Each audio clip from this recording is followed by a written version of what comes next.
முத்துக்கும் டிரான்ஸ்ஃபிக் கான்ஸ்டபிளுக்கும் இடையிலான சண்டை பார்த்தீங்கன்னா, நாளுக்கு நாள் முத்திட்டு போயிட்டே இருக்கு. முத்துவுமே வந்துட்டு அவர் வம்பு இழுத்துட்டே இருக்காரு.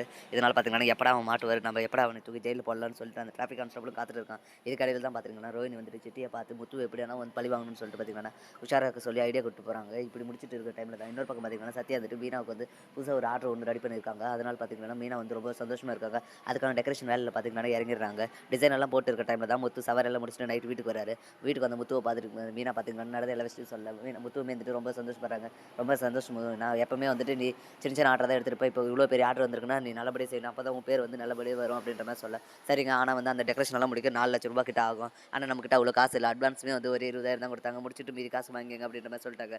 என்ன பண்ணலாம், நம்ம ஸ்ருதி அவகிட்ட போய் கேட்கலாமா அப்படின்னு கேட்க, இல்லை நான் இது வேலை காசு கேட்டதே இல்லை, அவங்ககிட்ட போய் எப்படி கேட்க அப்படின்னு சொல்லி முத்து சொல்கிறேன். சரிங்க, அதுக்காக ஸ்ருதி வந்து எதனா ஹெல்ப் பண்ண கூட தயங்காம கேளுங்க, நான் பண்ணுறேன் அப்படின்ற மாதிரி சொல்லியிருக்காங்களே. நான் வேணா போய் ஒரு வாரத்தை கேட்கிட்டேன் அப்படின்னு கேட்க, இல்லை இல்லை நானே போய் ரவி கிட்ட கேட்குறேன், அதனால எதாவது தப்பாக நினச்சிட்டாலும் பரவாயில்ல நானே பார்த்துறேன் அப்படின்னு சொல்லிட்டு பார்த்தீங்கன்னா ரவி கிட்ட போய் கேட்க, அந்த டைமில் தான் ஸ்ருதியும் வராங்க.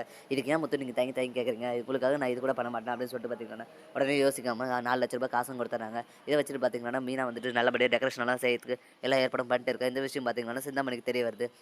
வழக்கமாக எனக்கு தான் ஆர்டர் கொடுப்பாங்க. இந்த முறை மீனா கொடுத்துட்டாங்களே, என்ன பண்ணலாம், அது நம்ம இப்படியே விடக்கூடாது. இப்படியே விட்டால் அப்புறம் நமக்கு போட்டியே வளர்ந்துருவா, அப்புறம் நம்ம பிஸ்னஸ் படுத்துரும் அப்படின்னு சொல்லிட்டு பார்த்தீங்கன்னா யோசிச்சிருக்க டைம் தான் வித்யா ஞாபகத்துக்கு வர நேராக டான்ஸ் கிளாஸ் போகிறாங்க. அங்கே போயிட்டு டான்ஸ் கற்றுற மாதிரி இது பண்ணிட்டு, உங்களை பற்றி உங்கள் மருமக என்னென்னலாம் சொல்கிறா தெரியுமா, வெளியிலலாம் பார்த்தீங்கன்னா என் மாமியாரை வந்து அடக்கணும், அதனால தான் வந்துட்டு நான் வேலைக்கே போகிறேன், அவங்க வர வர ரொம்ப திமிரு பண்ணுறாங்க, வீட்டில் அவங்க வச்சு தான் சட்டம், அதனால் பார்த்தீங்கன்னா அவங்க கொட்டத்தை அடக்கிறதுக்கோசம் தான் நான் போகிறேன் அப்படின்ற மாதிரி எல்லாம் வெளியில் சொல்லிட்டு இருக்கா. இது உங்களுக்கு தெரியுமா அப்படின்னு கேட்க, அந்த பூக்காரிக்கு அவ்வளோ திமிராகி போச்சா, இன்னைக்கு பாரு அவளை வீட்டில் போய் என்ன பண்ணுறேன்னு சொல்லிட்டு பார்த்தீங்கன்னா வீட்டுக்கு வந்துடுறாங்க. வீட்டுக்கு வந்து பார்த்தீங்கன்னா அண்ணாமலை எல்லாருமே கூட்டு வச்சு, மீனா என்ன பற்றி வெளியில் என்ன சொல்லிட்டு இருக்க, இப்படியெல்லாம் சொல்லிட்டு இருக்க அப்படின்னு சொல்லிட்டு நடந்த எல்லாத்தையும் சொல்ல, யார் உங்ககிட்ட சொன்னது, ஃபஸ்ட்டு அவங்க பேர் என்னன்னு சொல்லு அப்படி அண்ணாமலை மேட்டை கேட்க, அதெல்லாம் எதுக்குங்க, இவ என்னென்ன பற்றி என்னென்னலாம் சொல்லி வச்சிருக்க தெரியுமா, நான் ஒரு அடங்காதவ ராட்சசி அப்படின்ற மாதிரி எல்லாம் சொல்கிறா, அப்படிப்பட்டவளை நான் எப்படிங்க இப்படி இது மாதிரி பண்ணலாம், அவள் அவ்வளோ திமிர் எடுத்து அலையிறா, இதனால தான் வேலைக்கு போகிறேன்னு சொல்லிட்டு எல்லா வேலையை விட்டு அவள் பாட்டுக்கு வேலைக்கு போய் ஊர் சுற்றுறா, இனிமேல் அவள் வீட்டை விட்டு வெளியே போகக்கூடாது, நீ வீட்டை விட்டு வெளியே போனா அவ்வளோதான், இங்கே நடக்கிறதே வேறு அப்படின்ற மாதிரி சொல்லிட்டு இருக்கா. அண்ணாமலை இருந்துட்டு யார் சொன்னாங்கன்னே சொல்லாமல் உன் பாட்டுக்கு தையா தக்கான்னு குதிக்கிற, ஏற்கனவே உனக்கு மீனாவை பிடிக்காது, இதில் நீ இது வேற எல்லாம் சொல்லி அவளை இது பண்ணுற, அவள் இப்போ தான் கொஞ்சம் கொஞ்சமாக பிஸ்னஸ் டெவலப் ஆகிட்டு வந்திருக்கா,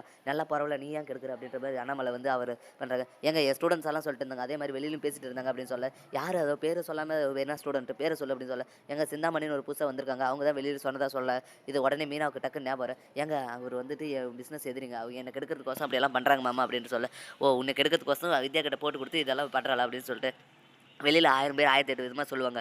அதுக்காக நீ மீனா வந்து சந்தேகப்படுவியா, மீனா அப்படியெல்லாம் சொல்கிற பொண்ணு கிடையாது, அவள் எவ்வளோ நல்லவன்றதை நான் ஆல்ரெடி உனக்கு சொல்லியிருக்கேன், நீயும் பார்க்குறல்ல, அப்படி இருக்கும்போது நீ மீனாவை சந்தேகப்படுற பாரு, யார் என்ன சொன்னாலும் நீ போமா நான் பார்த்துக்கிறேன் அப்படின்னு சொல்லிட்டு பார்த்துக்கிட்டாரு. அண்ணாமலை என்கரேஜ் பண்ண, ஏங்க நான் சொல்கிறத கேட்கவே மாட்டீங்களா, உங்களுக்கே ஒரு நாள் காது பட கேட்பீங்க, அப்போ தான் உங்களுக்கு தெரியும் அப்படின்னு சொல்லி, அதெல்லாம் அப்போ நடக்கும்போது பார்த்துக்கலாம். ஆனால் மீனா அந்த மாதிரி சொல்கிற பொண்ணு கிடையாது, உனக்கு வேறு யாரோ தப்பாக ஏதோ சொல்லியிருக்காங்க, ஃபஸ்ட்டு என்னன்றது உண்மையை விசாரி, ஒன்றும் தைய தக்கா குதிக்காத, ஃபஸ்ட்டு என்னன்னு தெரிஞ்சுக்கிட்டு அதுக்கப்புறம் பேசுன்ற மாதிரி அண்ணாமலை சொல்ல, இதை கேட்ட வித்யா பார்த்தீங்கன்னா செம கோவம் வருது. இவர் நம்ம என்ன சொன்னாலும் ஏற்றுக்க மாட்டார், இவருக்கு பட்டாதான் புத்தி வரும்னு சொல்லிட்டு பார்த்தீங்கன்னா வித்யாவும் பார்த்தீங்கன்னா தலைப்பட அடிச்சிட்டு நடந்துட்டு வந்து மறுநாள் காலையில் பார்த்தீங்கன்னா டான்ஸ் கிளாஸில் சிந்தாமணி சொல்லலாம். சிந்தாமணியுமே வந்துட்டு சரி அப்படி தான் சொல்லிட்டு இருப்பான், ஆனால் உங்கள் வீட்டுக்காரர் தான் நம்மளை அது ஆதாரத்தோடு நிரூபித்தா தான் நம்புவார், சரி அவளை எப்படியானா அந்த ஆர்டரை தடுக்க பாருங்கள், இல்லைனா அவள் பெரிய ஆள் ஆகிட்டானா நாளைக்கு உங்களை மதிக்கவே மாட்டா அப்படின்ற மாதிரி சிந்தாமணி பார்த்தீங்கன்னா போட்டு கொடுக்க, நான் எப்படி அதை பண்ண முடியும், வீட்டுக்காரர் தான் அமைதியாரு அப்படின்னு சொல்லிட்டு, அதெல்லாம் ஒன்றும் பிரச்சனை, ஆர்டர் அன்றைக்கி அவளை வீட்டை விட்டு வெளியே போகாத மாதிரி பண்ணுங்கள், அதுக்கப்புறம் ஆர்டர் நல்லபடியாக முடியலன்னா அவளை கெட்ட பேர் தானே, இதவே சாக்க வச்சு அவளை வீட்டோட அடைக்கிறலாம் அப்படின்னு சொல்லி, இதுவும் நல்ல ஐடியா தான் எனக்கு, நான் பார்த்துக்கிறேன் அப்படின்ற மாதிரி சொல்லிட்டு அதுக்கான முயற்சியில் ஈடுபடுறாங்க. இப்படி தான் வரப்போகிற எபிசோட் வந்து போகுது. அடுத்து என்ன நல்லா இன்ட்ரெஸ்டிங்காக நடக்க போகுது அடுத்த வீடியோ சொல்கிறேன்.